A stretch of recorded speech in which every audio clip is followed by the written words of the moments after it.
بسم الله والحمد لله والصلاة والسلام على رسول الله المبعوث رحمة للعالمين ما بعد. We begin this journey with Qanun, or better said, Qanun Al-Fikr Al-Islami. And herein we're dealing with principles of Islamic thought, which serve as a gateway to understand the tradition of the scholars of Islam, or at least an entry point into a significant part of it. The author, Muhammad Abdul Mun'im al-Qay, was the teacher of a teacher of mine, Dr. Muhammad Salim, and he taught this book in Al-Azhar al-Sharif, and I had the privilege of being able to be exposed to the importance of this book by the Sheikh and to understand the value of it.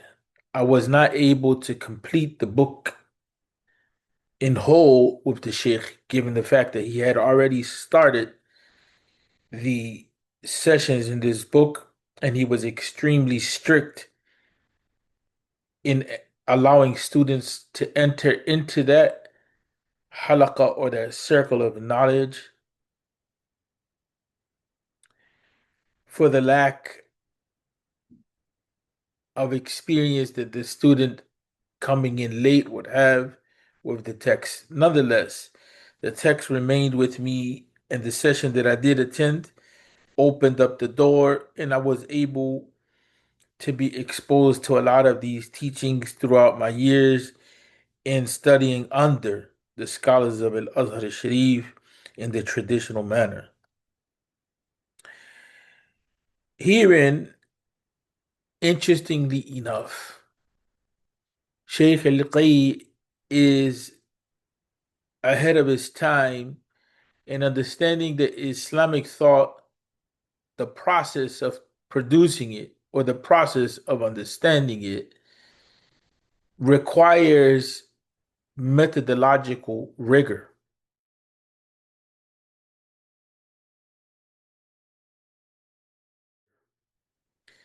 So, in this gateway text, this entry point into the tradition, this primer, it really is a set of maxims which vary and insights that he gathered over a 20-year period or so in his study. In reality, it was in a 15-year period, to be exact. And what he talks about is the necessity of the reader to be disciplined into the way of scholarship, which is something that is missing in much study today, even if it is serious, is to teach the student how to be a scholar versus the student being a recipient of information, which in many cases that's confused with being a scholar, even though it can serve as a beginning point to scholarship, because with time, under the right conditions, the imbibing, the accepting, the internalizing of ideas, again, under the right conditions, can lead to a more enlightened engagement with that knowledge. It can lead to true scholarship. And that has been the thinking within Islamic pedagogical circles for some time, that the beginning stage of knowledge begins with imitation before you can reach the level of intermediate understanding and then advanced understanding. You have to have a starting point of trust. And that has been a point of contention among the scholars with regard to what it is that that signifies the trust relationship. Is the trust relationship a relationship wherein the student accept what the teacher says without any critical engagement to understand? Is the trust relationship the acceptance of what the teacher says with the effort to understand and to establish a foundation for that understanding that will give way at a later stage to more critical insights, which would be a higher level of understanding. The idea of al-ittiba' and taqlid is not an unknown point of debate in the circles of knowledge and in the circles of education as well. In any event, the idea here is to gather principles of thinking and research. And so I wanted to start off this session with this brief introduction. And he mentions some issues that are confronted in the contemporary age and why it is that he set off on this journey of collecting these principles, organizing them, presenting them, and teaching them. He mentions that it is a culmination of a 15-year effort, I said about 20 years, with regard to his reading.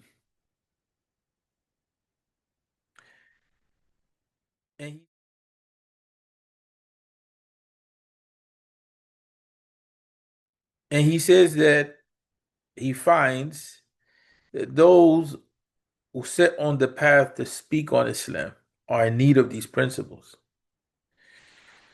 More specifically, he says, يجب أن يكون له منهاج محدد, that the person who's speaking in the name of Islam should have a determined, clarified, delineated pathway that can be recognizable even by others, although he doesn't mention that point, but that is important, that the pathway is recognizable. And we find that in contemporary scholarship, the idea of peer review demands that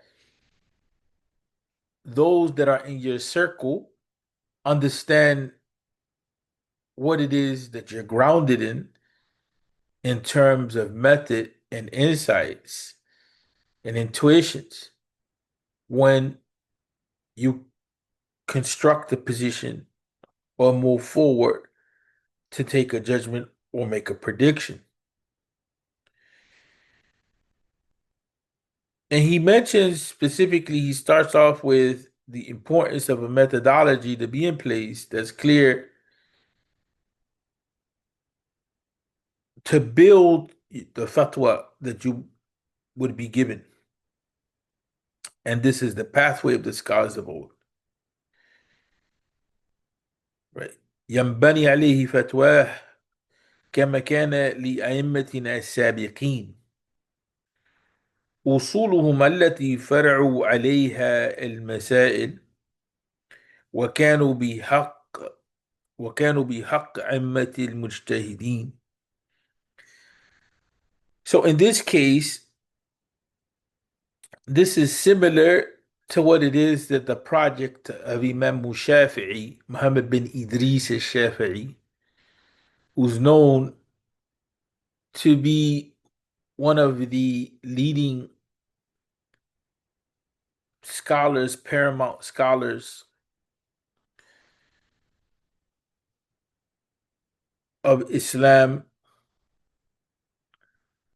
that is considered a paragon, a person that models scholarship, right? And so in his Risala, Imam Shafi'i laid out clearly what it is that he is presenting as a methodology for dealing with the language of the Quran, for dealing with conflicting evidences, for dealing with hadith, for laying out the conditions on who qualifies to be the researcher and the one who is to truly transmit a position in knowledge when it comes to matters of understanding, and more specifically, the knowledge of the halal and the haram. So, although the author here doesn't mention a Shafi'i, historically there's precedent in the model of Imam Shafi'i in laying down a pathway to knowledge with clarity, delineating and explicating the principles that are guiding thought. He mentions وَرُبَّمَا يَخْتَلِفُ بعض المواد ما يراه بعض الأئمة والفرق ولا حرج في ذلك. He says it's possible that some of the maxims or the points that are made in terms of principles elucidated, that there are some differing over these matters with regard to what other scholars of leadership, of intellectual leadership, have stated, or other groups even. And there's no hardship in this. فللباحث أن يختار ما يقتنع به ولو لم يقول به سابق عليه. Says that the researcher, out of academic integrity, is implied here, or the rules of scholarship, or even the position and the identity of scholarship itself. The researcher is to select that which he is or she is grounded and certain of and persuaded to, even if it's a position that has not been transmitted or has not been stated in the past.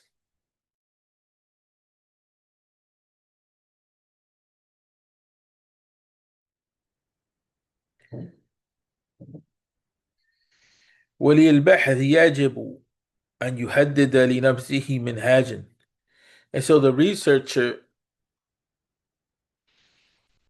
is obligated by the task itself to clarify for himself what is the pathway to knowledge. وأن يلاحظ في التطبيق, and to apply that, is to consider in the process of scholarship if that methodology is being applied or not. And then he says, he says, وَقَدْ لَحَظْتُ أَنَّ مشاهير المعاصرين ممن يكتبون للإسلام لا منهاج لهم. So one of the points, and I'm going to loosen up on the translation here to make it more of an interpretive translation versus a literal translation, that one of the points of crisis in contemporary culture when it comes to speaking about Islam is that what is noticed is that people speak without a methodology, and more so he's talking here about writing on Islam. ولم يلتزموا بأصول معينة بل ربما لم يعرفوا الأصول أصلا. So they don't commit themselves to a particular set of principles, right? That would be known in the practice of scholarship.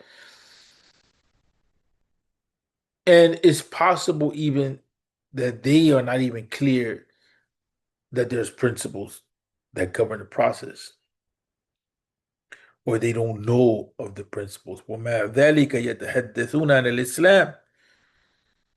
Despite that, reality, or let's say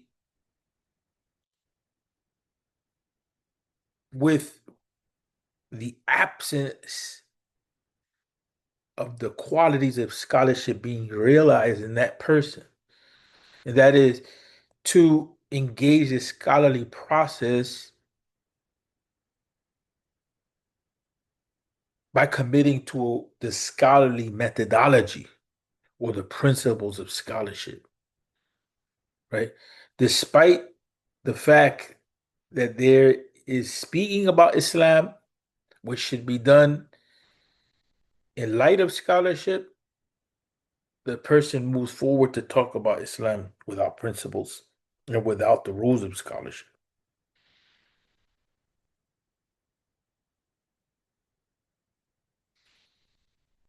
And that's what he wants to deal with.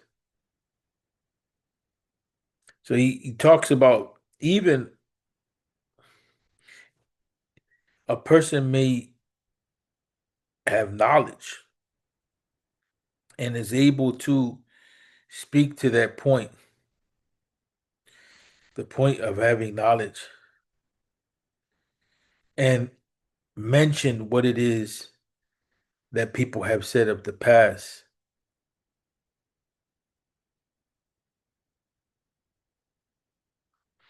You find that the person sidelines the idea of conciseness, being able to say things in a clear and simple fashion.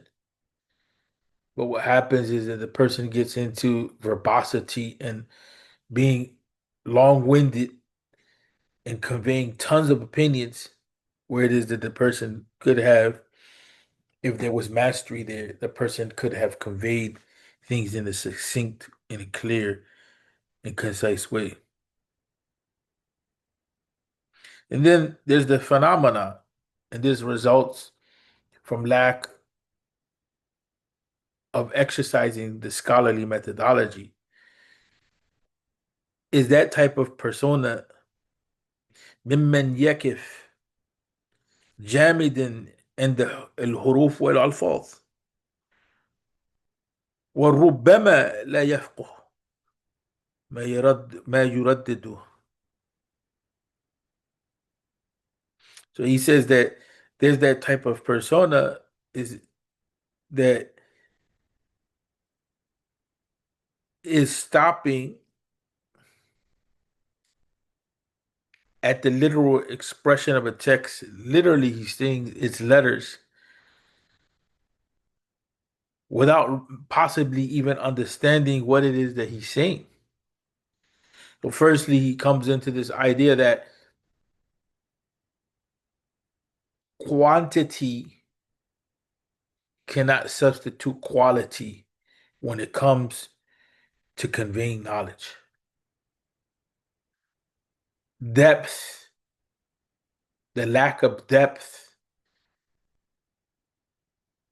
is a deficit in terms of scholarship. So, understanding is a goal of scholarship, and implied in that there was some sort of process to reach understanding. So, conveying a lot of ideas doesn't substitute for demonstrating you have the ability to summarize what it is that you study, that you read, and filter that and convey the essence of it. That's part of the scholarly mind, the ability to summarize and to filter and to simplify. Part of the scholarly mind also is not to get stuck at the level of semantics and there's no depth, meaning that you're saying things and you're conveying things in a very little way and you don't have any understanding. The other issue that comes in is the accumulation of texts, and this accumulating text, meaning the increase in publication,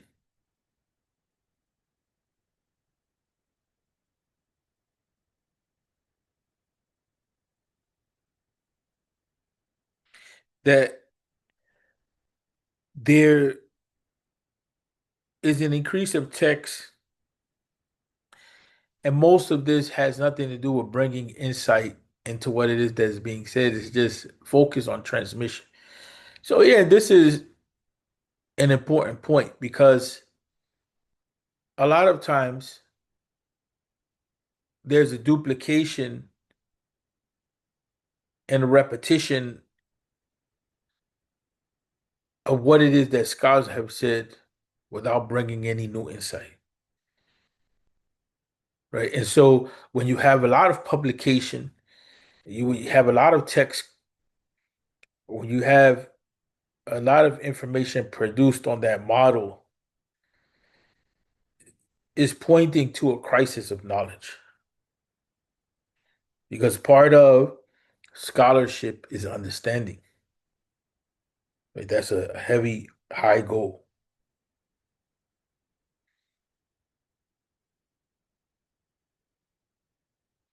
And then there's the idea of not regarding the right of Allah Tabaraka wa Ta'ala, right? That the person is not conscious of the right of Allah and the idea of sacredness and boundaries when it comes to Islam and its principles as well. But then that person who's not committed to the deen, may Allah guide us, and doesn't have a regard for the knowledge of the deen, which is dealing with the sacred, right? Dealing with life as well, but dealing with the realities of Allah Ta'ala. That person is lacking in upholding the right of Allah Ta'ala. So that person says contradicts, the reality of the state of the person. And the person starts to talk about the religion, but does not know the principles of Islam. So then that person gets into the most detailed of points in the deen. In other words, without embodying the values and realities of the deen. So here in what he's going through is some points that have to be addressed with regard to where people are at in talking about Islam and why it is that principles are necessary.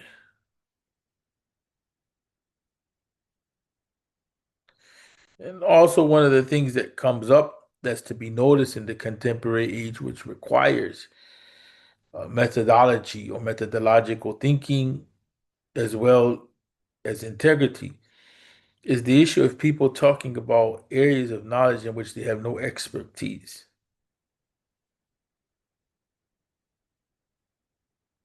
So, what people end up doing in any case is that they just ride with what agrees with their opinions and their desire. And they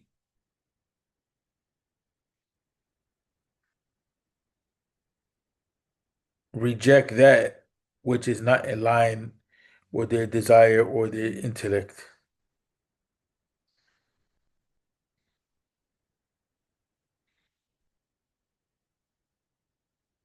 So the person becomes overly critical without any boundary or control or constraints, intellectual at that, and begins to go against leading scholars in a particular area of knowledge, although the person has deficiency in understanding.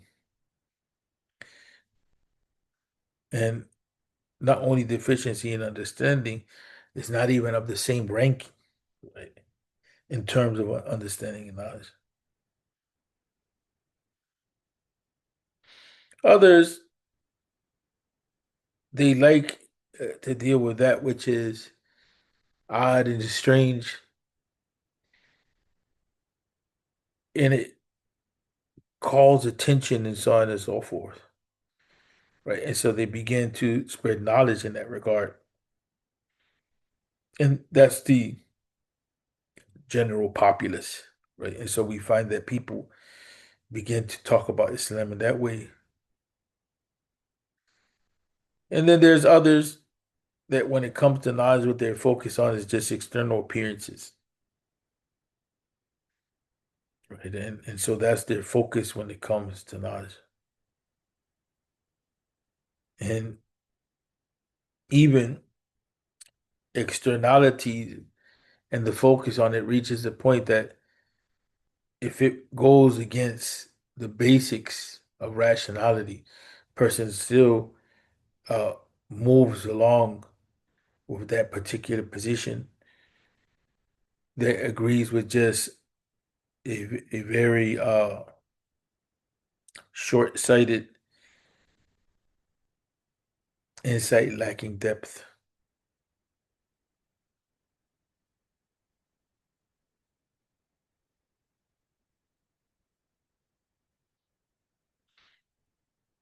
He continues along that line of the idea of bad character at this point. To not be focused, right? And you find that people enter into a theme, and in reality, tangents are one thing, but they're all over the place. So they're talking about things that don't have any relationship to each other. Right. And so he's talking about the necessity of intellectual discipline, the necessity of equity. And then from there, he begins uh, the first principle. And this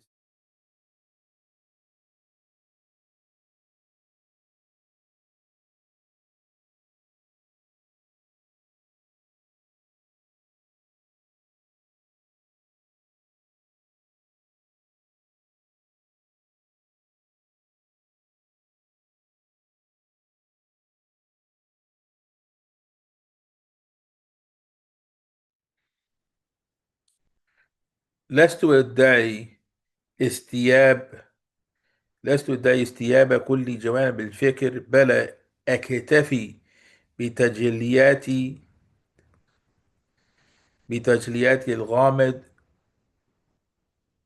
أو التنبيه على ما لم يتنبه إليه الكثيرون، فوقعوا في الخطأ، كما لم تكن هذه المواد من الله المتعال عن النقائص، بل هي من الفكر الإنساني وطبيعة البشر الخطأ، وخيرهم التوابون، والعاصم هو الله، والمعصوم والمعصوم الأنبياء والملائكة، وتلك الأمة وتلك الأمة مجتمعة. So he lays down a point in Aqidah, which is fundamental and it should govern the thought of the Muslim. He states that the principles that he laid down in this section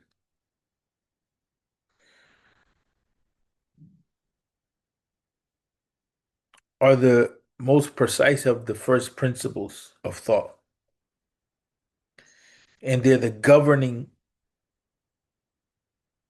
maxims that have general import with universal significance, meaning that they don't lock in or are not restricted to one body of knowledge. And then he states that he doesn't claim to have grasped with entirety every aspect of thought, but he suffice with bringing to light that which is obscure or to alert the reader, the student, to that which was neglected by a good portion of people. And so they fell into mistakes as a consequence. But likewise, these principles which I'm laying down don't have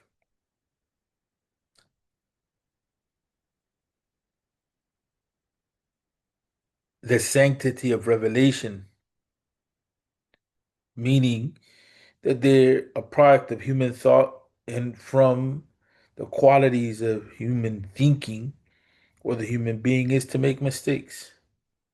And the best of human beings are those that repent, in other words, those that recall their mistakes, and the one that is the protector of, or the protector from mistakes is Allah.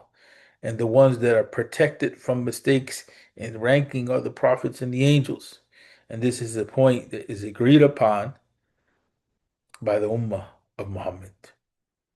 So that point is extremely solid, right, in that regard, because it is a point wherein he's laying down as a first principle of thinking, a principle that overlaps not only with Aqidah, but is a guiding principle for thinking. And that is that human thought can be subject to error. Human thought can be subject to error. But likewise, although human thought can be subject to error, in our understanding of knowledge, in our understanding of existence, we believe that there is a select group of human beings and beings from the angelic realm that have been given divine protection from error, right? And so, in our structure of knowledge as Muslims, there's a grounding in knowledge in which is representative of what is true and what is right, and it is protected from distortion. But likewise, human thought has its place. And so that is important to recognize the need for correction and for the seeking out of what is right when it comes to thinking and what is truthful. So we end on that point, people. May Allah have mercy on us. Assalamu alaikum wa rahmatullahi wa barakatuh. Until next time.